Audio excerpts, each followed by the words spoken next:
holistic approach that the Tsleil-Waututh people are using to manage their lands and water resources will have a long-term impact on their community members, as well as benefit the 2 million people with whom they share their traditional territory.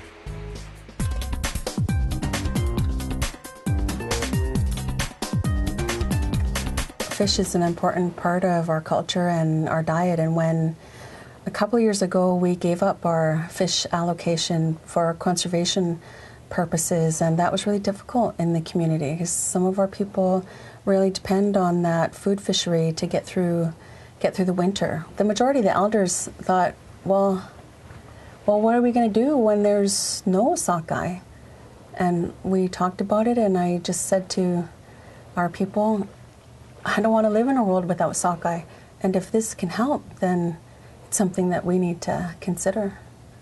We would like to say, at some point, when the tide goes out, the table be set. Okay, Tonto. All right, Kimo Sabi.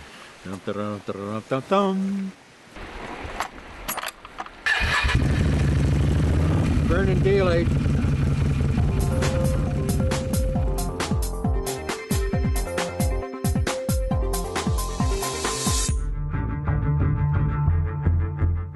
The Indian Arm watershed holds a tremendous forestry resource, and while the nation holds tree forest licenses and owns land in the area, they are carefully proceeding with a forestry plan that focuses on sustainable harvesting. Today, the forestry crew is preparing a tree near the river for use by birds and wildlife.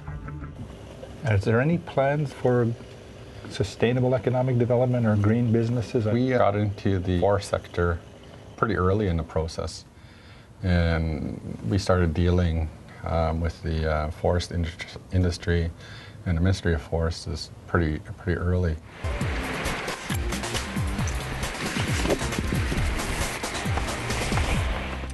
We started acquiring land within the Indian River to do our own forestry. Right now, we have a number of tenures within the Indian River watershed so that we can harvest in an eco-friendly way. It's a well-audited system of harvest.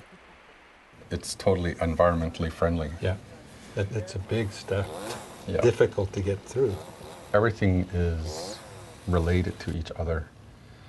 If we're going to harvest a tree, we take into account what species of wildlife live in there, how it's going to affect the fish, how it's going to impact viewscapes.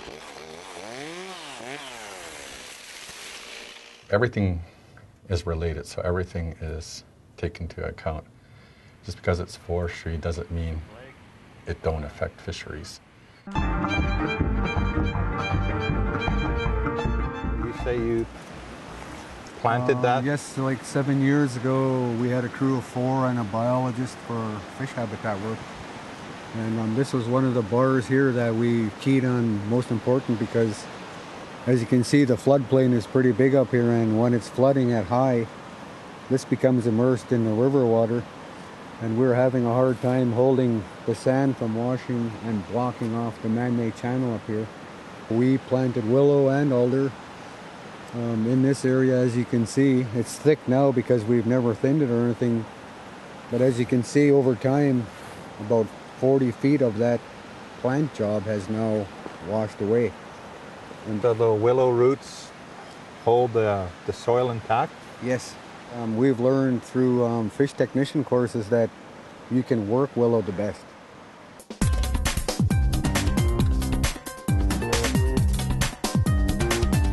Nowadays you have fecal coliform heavy metals and a few other things, probably red tides and whatnot to worry about. With all the water testing that your community is doing, what are some of your main goals? What do you hope to accomplish?